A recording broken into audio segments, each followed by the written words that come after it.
Record Store Nation, how the hell are you? Happy summer to everybody. I hope everybody's enjoying the onset of the summertime for us here. It's just a great time of year to be in Chicago. Just so many things to do, so many concerts to go to, so much fun stuff to do in the city of Chicago. We get a bad rap. We are, the whole nation looks at us as being a crime center and all the negatives about Chicago, scandal-ridden governments and so on. But man, I love this city. This is home. I would live in LA. I would live in New York for sure, either one of those big cities, but I could never live in the small town. It has to be a big city. And honestly, Chicago is home. So I definitely recommend coming to Chicago in the summertime because it's such a great town. So many things to do between the Cubs and the Sox. But anyway, happy June. Like I said, welcome to the record store. This is the show where I just randomly grab an album off the album wall. So anyway, we did the Memphis band Tora Tora in May. So it's back to the regular stuff, back to the regular wall of CDs over here. And the premise is I grab something at random and do a little bit of research on it. And it may be something that I've listened to a million times, maybe something that I've never even listened to. And it just happens to be on the wall and just never got around to listening to it. So this one actually falls into that latter category. It was an album that I never listened to. It is by the famous artist Meatloaf. That we've actually covered Meatloaf before. This is our second go around with Meatloaf, the late great Meatloaf. Episode 28 was Dead Ringer by Meatloaf. And here we are today on the record store, episode number 47. We are covering Meatloaf's Midnight at the Lost and Found. Not exactly both of these, Dead Ringer and now Midnight at the Lost and Found. Both of these are definitely under the radar albums for Meatloaf. You think of, obviously Bat Out of Hell and the couple of sequels to Bat Out of Hell that he did that got a lot of airplay. And a couple of his other albums got some airplay too, but these two, just not a lot. There were just a couple singles released from this one that didn't go anywhere. This was actually his third album. There's 12 studio albums for Meatloaf. This was his third.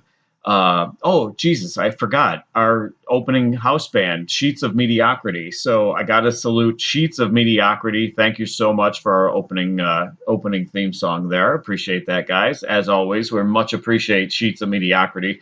If I didn't mention them, man, they wouldn't get their kickback and they would be pissed. So anyway, back to Meatloaf. So Meatloaf, we'll cover a little bit of Meatloaf talk that we didn't cover in the first episode. So Meatloaf's his name was Michael Lee Aday. And those of you who are deep Meatloaf fans think, wasn't it Marvin Lee Aday? So it turns out it was Marvin Lee Aday, but he legally changed his first name to Michael for some reason. So anyway, weird. Not a big explanation as to why he changed his name from Marvin to Michael. But anyway, Michael Lee Aday. Born in 1947, died, of course, in January of 2022 due to COVID-related issues. Meatloaf has sold over 100 million albums worldwide. Just incredible. Bat Out of Hell is still on the charts in some capacity. It was higher on the charts. It was high on the charts for a record 9 years. Just incredible. And they said that Bat Out of Hell, to this day, sells 200,000 albums annually, which is just amazing for something that came out in the 70s, and it's still going strong. Rumors actually still going strong as well.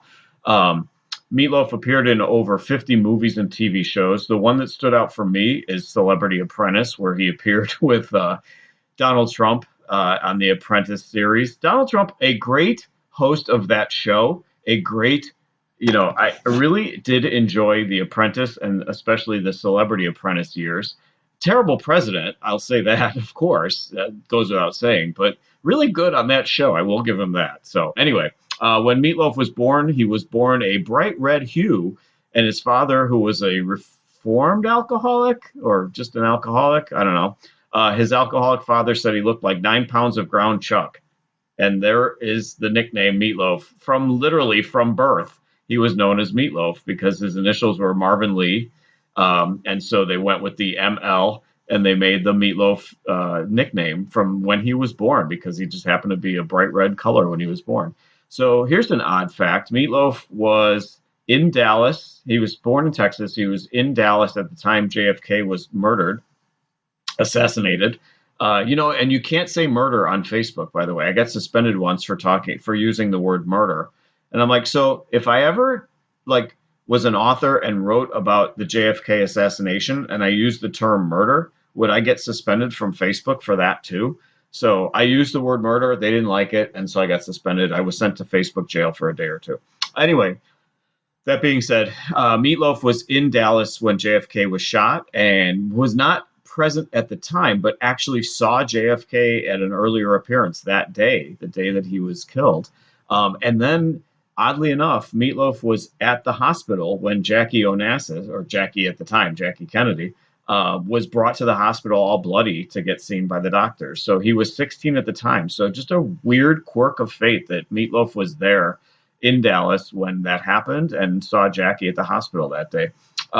He started singing, he started acting. There's Muñeca. Hello, Muñeca. He started singing and acting, playing football when he was in high school.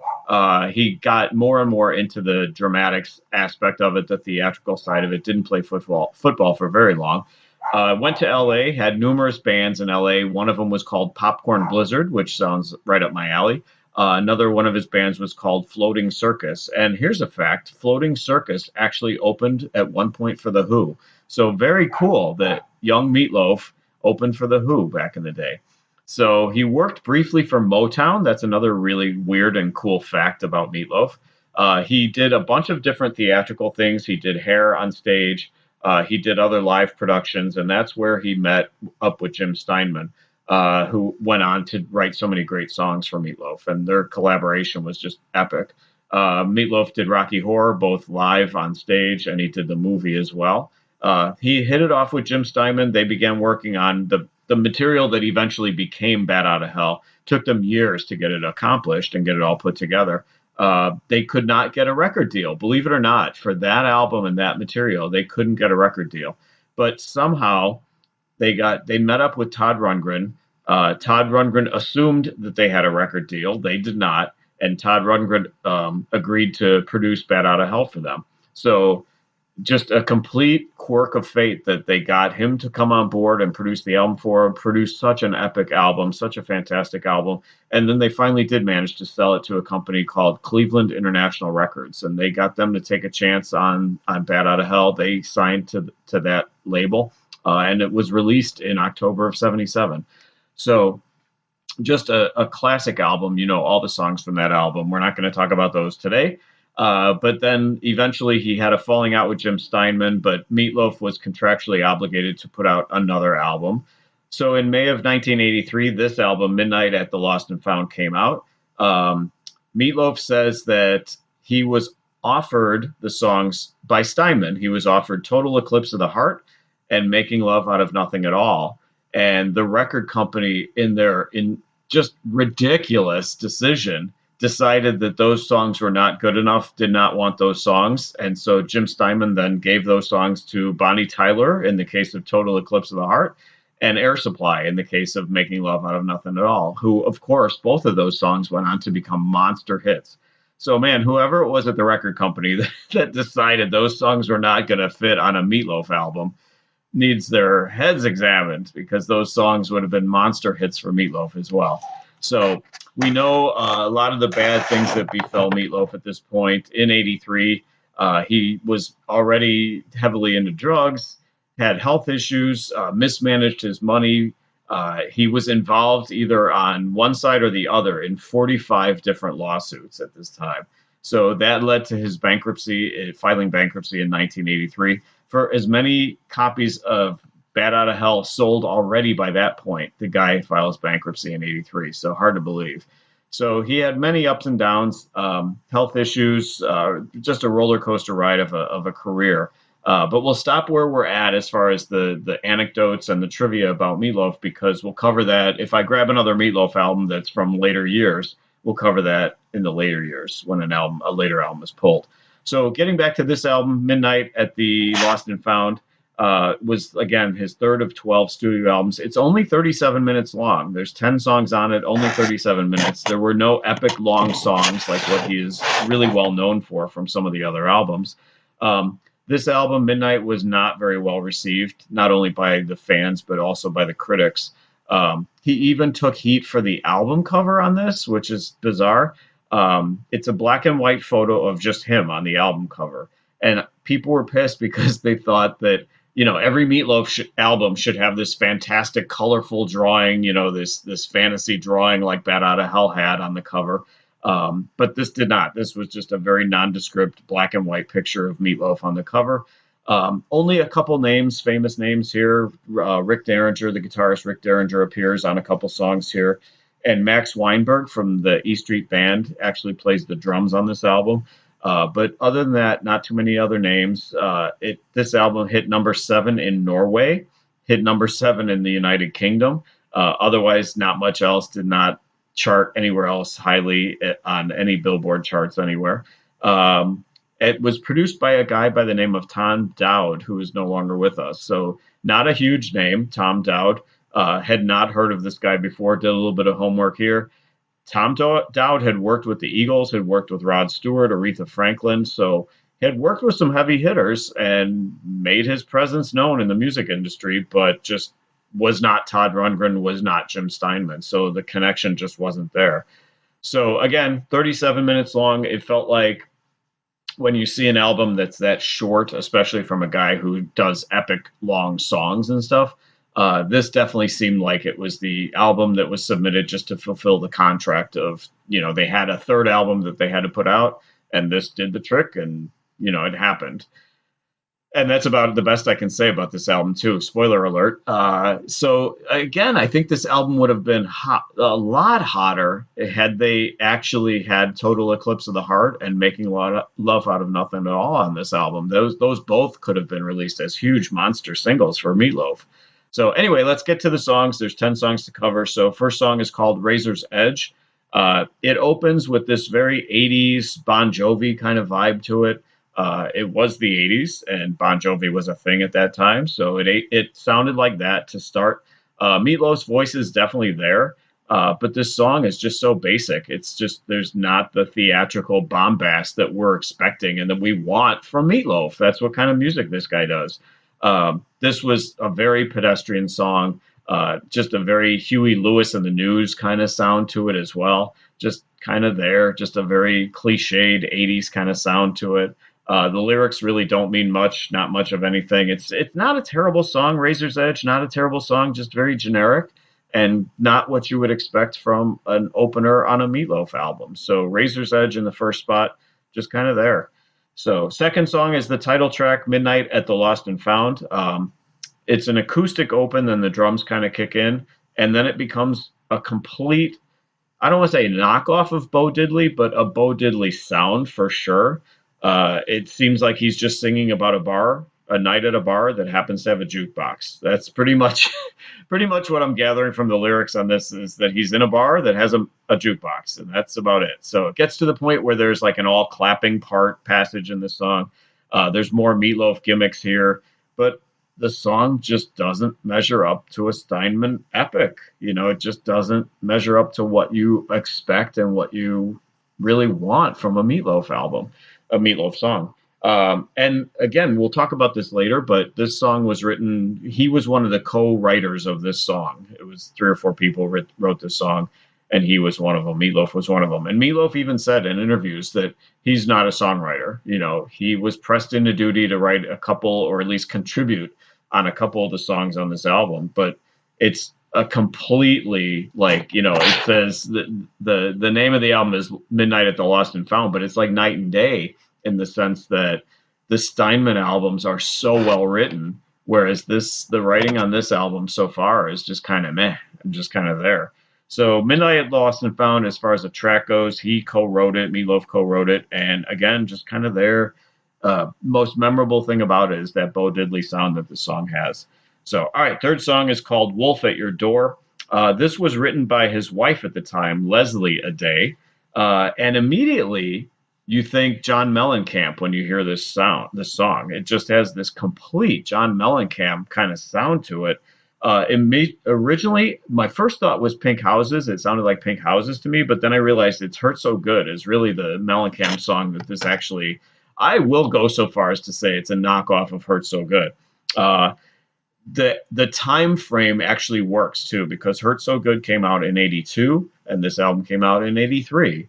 Pink Houses also in 83. So I think that probably was something of a coincidence that it kind of sounded like that. But I will say, conspiracy theory and all, that this song Wolf at Your Door sounded so much like Hurt So Good, which came out a year before it. So written by his wife, has a little bit of energy to it. So it seems to be a statement that you work so hard all your life, and for what? What for? You know, that seems to be the message of this song. It's an okay song. It would not exist without John Mellencamp existing before it. I will say that. It has a little bit more of the Meatloaf bombast. I'll go so far as to that. It has some of the harmonies that we're looking for. So not a bad song. Just definitely you can hear the John Mellencamp influence on this song when you really listen to it closely on Wolf at Your Door. So good track in the third spot. It is time to take a break. It is time to pay some of our sponsors. We will be back with side 2 of Midnight at the Lost and Found. In the meantime, listen to our sponsors, guys, and we'll be right back at the record store. All right, Record Store Nation, we are back. Thank you to our sponsors. Thank you again to our opening house band, Sheets of Mediocrity. Sorry I slighted them at the very beginning of the show. But man, Sheets of Mediocrity, just such a great band. And boy, I'll tell you, you can't judge a book by its cover, because they are certainly not mediocre. So we are back at the record store, and this week our album of note here is Meatloaf's Midnight at the Lost and Found. A weird title, just typical, weird Meatloaf. There's a lot of stuff that's weird about this guy. Was weird about this guy, but a great performer and a great voice. One of the great all-time rock and roll voices from that whole theatrical genre that he came up through. So anyway, we're talking about Midnight at the Lost and Found. We're ready to flip it over to side 2. Fourth track is a song called Keep Driving. Has a very dynamic open, very much a Bat Out of Hell kind of sound to it. It really rolled together for me the couple of ballads from Bat Out of Hell, Heaven Can Wait, and For Crying Out Loud. So immediately my ears perk up listening to this song. So far, this is the fourth song. My ears have not really perked up too much on this album so far, but this I really caught notice of, because it really did sound like those couple ballads from the first album. So eventually becomes this very jive 50s-ish kind of energy to it. Has a really good guitar solo.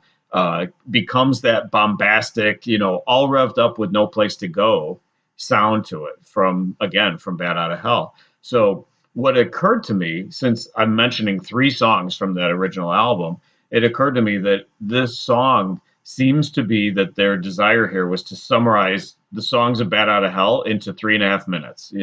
That's what it kind of seemed like, because it seemed like so much of Bat Out of Hell all rolled into one and abbreviated and wedged into this 3.5 minute song on this album called Keep Driving. So I ain't mad, as the kids like to say. I ain't mad, because this song was actually good, had the energy, brought me back to Bat Out of Hell, which is obviously a good thing. The lyrics were very meaningless, though. I will be honest, just about driving. The song is called Keep Driving, and the lyrics are just about driving. So nothing really special in terms of the lyrics, but his singing sounds great here, and the music sounds great here. Just so much of it reminiscent of Bat Out of Hell. So not a bad thing. So, all right, fifth song is called The Promised Land. In looking at the credits, it's a Chuck Berry song. So The Promised Land by Chuck Berry, it's a very much a travelogue kind of song. He's crossing the U.S. on a bus, basically, and then there's airplane references too. So maybe he took the bus across the country and then got wherever he was going to L.A. or whatever, and then flew back home. I don't know, because there's references to both Greyhound and airplanes. So it's a fun song. He basically kind of turns a Chuck Berry song into a Meatloaf song, essentially. It flies by, and you can actually hear both influences. Obviously, you can hear the Meatloaf influence because, hell, he's singing. But you can hear the Chuck Berry sound too. If it was Chuck Berry singing it, it would seem very natural. It would seem like a Chuck Berry song. So The Promised Land is the fifth slot. Sixth song is called You Can Never Be Too Sure About the Girl. So here we finally have the traditional 9-word Meatloaf title, the really long, rambling Meatloaf title, You Can Never Be Too Sure About the Girl. So I'm thinking, well, maybe this will measure up. Maybe this will be another, classic Meatloaf song because it has a really long title. Not that necessarily proves anything, but but hopefully it's a step in the right direction because it has such a long title. So, alas, another cliche 80s kind of open to this song, another Huey Lewis generic kind of sound to it. I'm dogging on Huey Lewis. I don't have a single Huey Lewis album. Um, don't hate the guy, did not hate Huey Lewis in the News, just very generic in a Taylor Swift kind of way these days. Harmless, vanilla ice cream, just kind of there. Nothing dangerous, nothing unique, nothing creative about Huey Lewis in the News. And so that's why when I reference like generic stuff on this album, I keep referencing Huey Lewis because to me that guy was always just a generic musician that just kind of got by and made a big name for himself. So anyway, as the title implies, you can never be too sure about the girl. This is about a guy who's skeptical of the girl that he's involved with, basically. So one of the lyrics is that his name is Jack, but she calls him Bill. So anyway, it sort of tries. It just never quite lands for me. It sort of tries, but man, it just doesn't click, doesn't connect. You can never be too sure about the girl. Just another one of those songs that's just kind of there on this album. So, all right, seventh song is a somewhat controversial, I'll say, in listening to it in 2023. The name of the song is Priscilla. That's it. Probably the shortest Meatloaf title ever. It's literally 9 letters. The girl's name Priscilla. So I'm like, okay, so a very short album title or song title rather. But then as soon as you listen to it, it's gross. The song is gross. The lyrics, she's nearly 16 and he's singing about her looks. He's singing about her drinking vodka. He's singing about her smoking Kools, as in Kool, like as in the cigarettes. So one of the lines on the song is, "They're gonna kill you for what you did." So I'm like, this is gross. She's nearly 16. I mean, it'd be bad enough if she was 16, but she's nearly 16. Jeez, just not appropriate. So the one saving grace, I guess, on this song is that Meatloaf did not write this one. So there's that. So you can't blame him for this, but it reminds me of Ringo Starr. You think of "You're 16, You're Beautiful in Your Mind." The Ringo Starr song, which was a well-known single at the time from whenever that came out in the 70s or whatever. But I'm like, time and a place. I mean, it just does not translate in 2023. The Ringo Starr song definitely doesn't translate. "You're 16, You're Beautiful in Your Mind." And this song, Priscilla, like, "You're nearly 16. I'm like, holy crap, that's just in poor taste. I can't believe I'm listening to this. I feel dirty. I feel like I need to go take a shower after listening to this in 2023. So I thought when I first saw the title, I thought this is going to be about Priscilla and Elvis, because when you hear the name Priscilla, that's the first thing you think of, especially in the context of rock, is Priscilla Presley married to Elvis Presley. And then I thought, well, maybe it is, because I remember she was very young when they met, and there was all the weirdness about, are they related, or he's marrying his cousin, or there's the Jerry Lee Lewis type stuff there too. But Elvis being involved with like a very young teenage girl, and then eventually they end up getting married. So I looked it up. She was 14 when they met. So I guess it could be about Priscilla Presley in the sense that she was 14 and the song lyric here is she's nearly 16. So, but just a gross song. It was gross when Elvis dated Priscilla when she was 14. Gross now, gross listening to it, just out of place. Just out of place. I don't know, this album came out in 83. I don't think this song would be any more acceptable in 83 than it is in 2023. So, but just a gross song, weird. I couldn't get past the fact that the lyrics were so just, child abuse, basically, is what it seems like coming across. So just nasty. Don't want to say that I like Priscilla because it's just gross lyrics. So, all right, enough raving about Priscilla and possibly Priscilla Presley. So, but there's no references to Elvis. There's no references to the King. No verbiage that would make you think it's actually about Priscilla Presley, but just coincidence that, the line, she's nearly 16, when Priscilla was 16-ish when they got married, I suppose. So, all right. 8th song is called "Don't You Look at Me Like That." Opens with an extremely familiar, cliched country sound to it. It's a very basic duet with Meatloaf and a woman. Again, just very cliched. Sounds like any other song you would hear on a country radio station. about a love that is no more. It just very, like I said, I can't emphasize enough how cliche and how generic this sounds. It seems like because a woman comes in on this song, it seems like they're trying to duplicate Meatloaf's success that he had with the duet with Carla DeVito from Bad Out of Hell. Um, Paradise by the Dashboard Light, or I think that was the song with Carla DeVito. So it seems like they want to bring in a woman to duet with him. Later on later albums, he duetted with Cher. There's been a number of Ellen Foley. There's been a number of women that Meatloaf has sung well with. This one doesn't click. It doesn't work. The woman's name, by the way, there are no lyrics with this album, and there are not even credits on this album. So you talk about a generic package. Generic package, our next opening band. So anyway, no, but a generic package in the CD in the sense that it doesn't even list who's on this album. It barely lists Meatloaf and the producer's name. That's about it. It does not list any song credits as far as the writers, does not list any musicians. I had to look all this stuff up, which, it can be done. I can do it. I don't mind doing it. That's what the internet is there for, is doing this research. But Jesus Christ, give us something. No lyrics. That pisses me off, because then you have to go and look up all the lyrics to try to follow along for the purposes of this show, which is fine, but I just feel like that's just even more ammunition that this album was just literally a contract fulfillment device, to whatever the third album on the contract deal that they had to put out. This put it out with only 37 minutes long. This episode of this show is probably going to be longer than that album. So, but no lyrics, no credits, no nothing whatsoever. So on this song, getting back to it, Don't You Look at Me Like That. Wait, don't you look at me. Yeah, don't you look at me like that. Another one of those long Meatloaf titles that you want it to be a great song, and it's just simply not. So anyway, but you hear the woman's voice comes in right away, and it's a duet, and you're like, well, who's this girl? You're just curious. You want to know who is this girl that he's singing with. So I looked it up. Dale Krantz Rossington is the girl's name.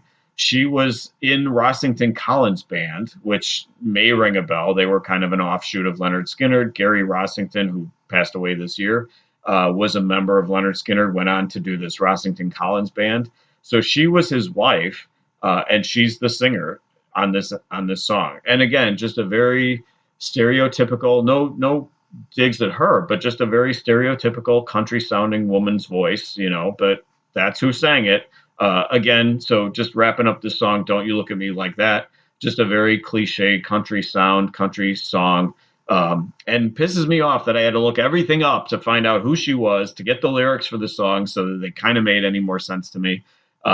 Without the lyrics, this album, I'll tell you, this album is just like worthless, honestly, without at least trying to follow along and look up the song lyrics for these songs. So, all right, ninth song is called If You Really Want To.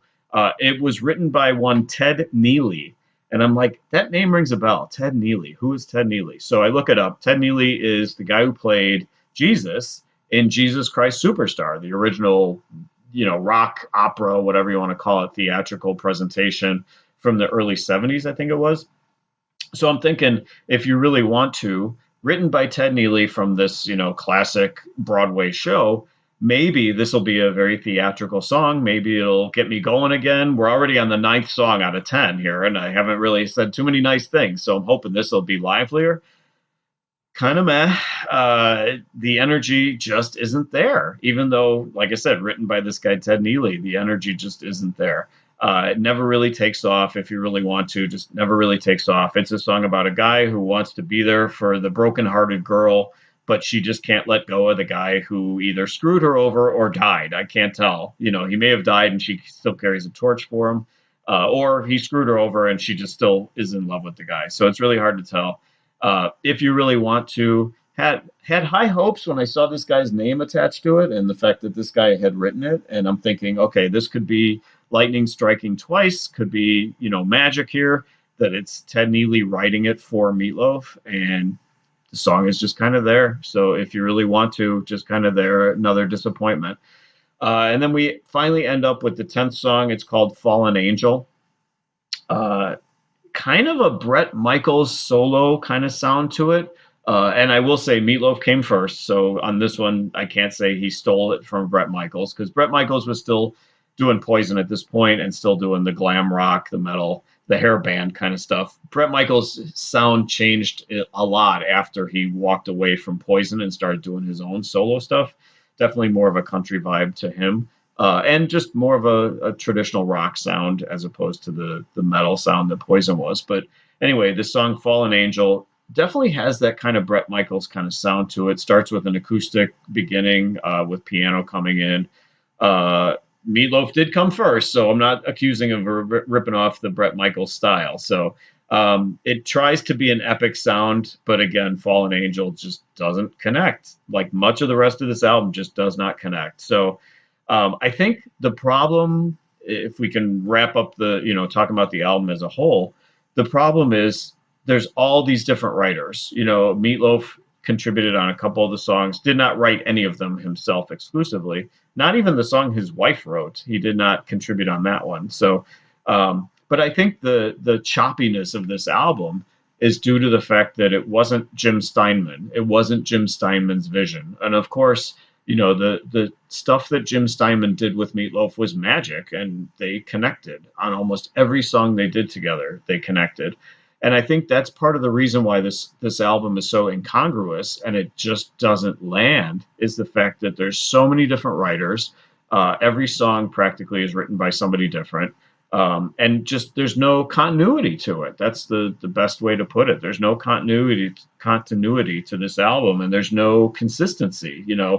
What Steinman assembled for Meatloaf was very consistent, and yeah, there were ballads and there were rockers and there were different genres on them, but there was that common thread of the great Steinman lyrics and the great, just everything that they put together actually worked.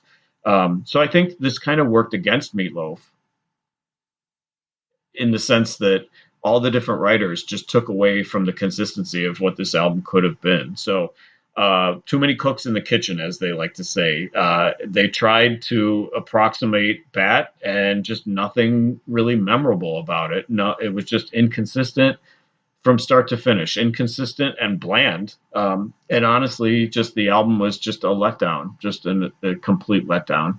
I love Meatloaf's voice. I love, the stuff that he did with Steinman, and some of the stuff that he did outside of the Steinman, realm was also good, but man, there's just hardly anything on this album that stands out whatsoever. So that is it. That is Meatloaf's Midnight at the Lost and Found. I wish I could say better things about it because I'm such a big fan of Meatloaf, but I wish I could say better things, but man, this album was just very passé and just drab, and just when you do the back research on it and you realize that this was just an album that completed that contract, it really stands out. And that's basically all it was, is just to fulfill that contract and hopefully move on to bigger and better things for Meatloaf on the next contract with another record company. So anyway, that is it. That is this episode of The Record Store. Thank you so much, Record Store Nation, for sitting in this one. We ask you to look back at some of the archives and look back at some of the old episodes and tell a friend about The Record Store. If they're fans of Three Doors Down, or they're fans of Lady Gaga, or they're fans of John Mellencamp, or The Who, or Cheap Trick, or so many other bands that we've covered here. John Waite, Goo Goo Dolls, Stevie Nicks, Heart.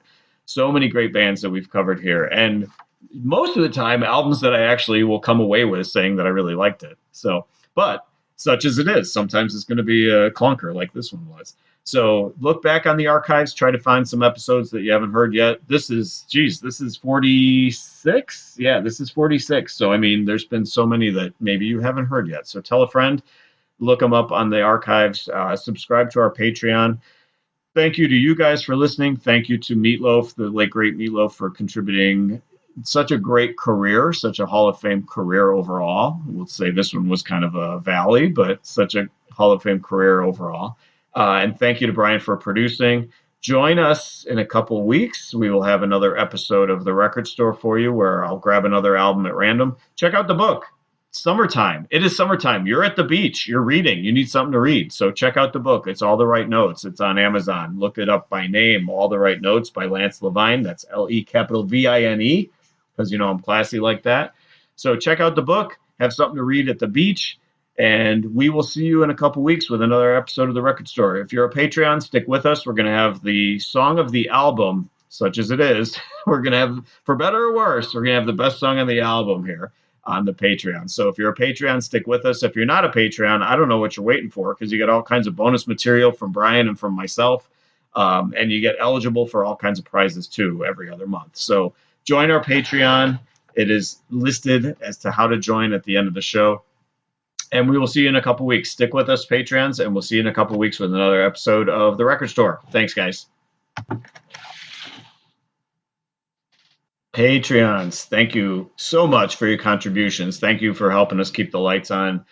Thank you for helping me buy this new tripod device or something that we're going to start using on the next one of the next episodes of the wrestling shows. But anyway, I digress. Maybe you'll notice a difference. So anyway, this is the Patreon where we actually will reveal what my favorite song of the album is, and you'll get to hear that song in its entirety. Shh, don't tell the authorities. So I often talk about the dilemma that doing the Patreon is, because sometimes an album is just so fantastic that it's hard to narrow down the songs to pick out my favorite single song. If I have to pick one, it's tough to narrow it down when it's an album like, say, the Cars debut album, where there were so many great songs, or the Pretenders debut album, same thing, or a Fleetwood Mac album for that matter, where every song is epic. So, but I love it when that's the dilemma, because then it's like, wow, you really got to think about it and which one, and determine why, for what reason is that song your favorite song on the album when there's that many to choose from. A Who album, you know. Not so much on the dilemma on this one, because this album, quite frankly, was pretty pedestrian and pretty mediocre. So this one was a tough one to figure out too, because there wasn't too much to choose from. So, but what I will say is I ended up on Keep Driving. That was the song that, again, with not very many candidates, I think this one stood out because it had some of that same energy from Bat Out of Hell, and it sounded like a bunch of Bat Out of Hell songs that were kind of just cobbled together and rolled into one. So at least it reminded me of Better Times, I guess you could say.